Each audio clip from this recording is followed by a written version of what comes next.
All right, let's talk about leads. Obviously, these are the important people in your CRM, in your system, in your marketing hub. You can manually add leads, you can import leads and sync them, or you can create a sign-up form which will generate leads, right? So there's a few options to get your leads in. There's always different ways of getting leads in there. We're going to go, I haven't got any actual data, but I didn't want to go through mine because it's real people's emails and stuff.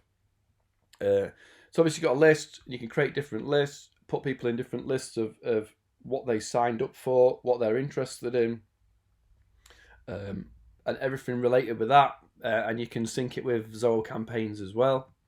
There we go, sync services. So you're obviously probably going to sync it to your CRM, Zoho Recruit. If you're using Zoho 1, there's going to be a lot of Zoho options to sync. Zendesk, like me, I use Zendesk for ticketing, so it'd be cool to sync that.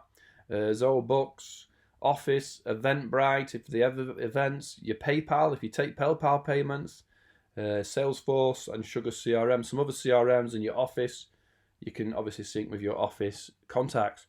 So obviously we got leads, you've got people you talk to, you can import them and sync them. Topics. So it says here, manage your leads while giving them the freedom to choose what they want.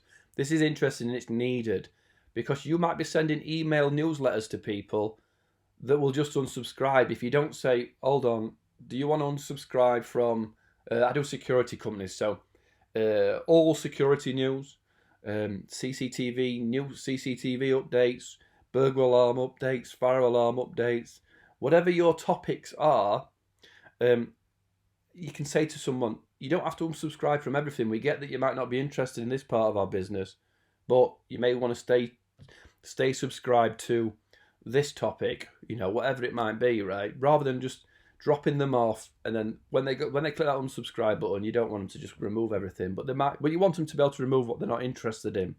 So that's a good feature there. Using topics, you can separate out the types of newsletters you send to your leads. Leads can update their email preferences by selecting the topics of their interest. I think it's a really cool feature that they're going to be allowed to say, I'm interested in that, but I'm not interested in that, right? Products, again, same sort of thing. Obviously, the products you sell will identify people into different lists and segment them to where you want. Create and maintain a list of services for your business. Use campaigns and web assistant groups to generate leads. Promote a product by strategizing promotional campaigns. Cross-promote other associated products using cross-promotion programs, campaigns. Take the journey of your leads and customers using lead customer levels. Get detailed insights into the progress of your leads and customers using reports.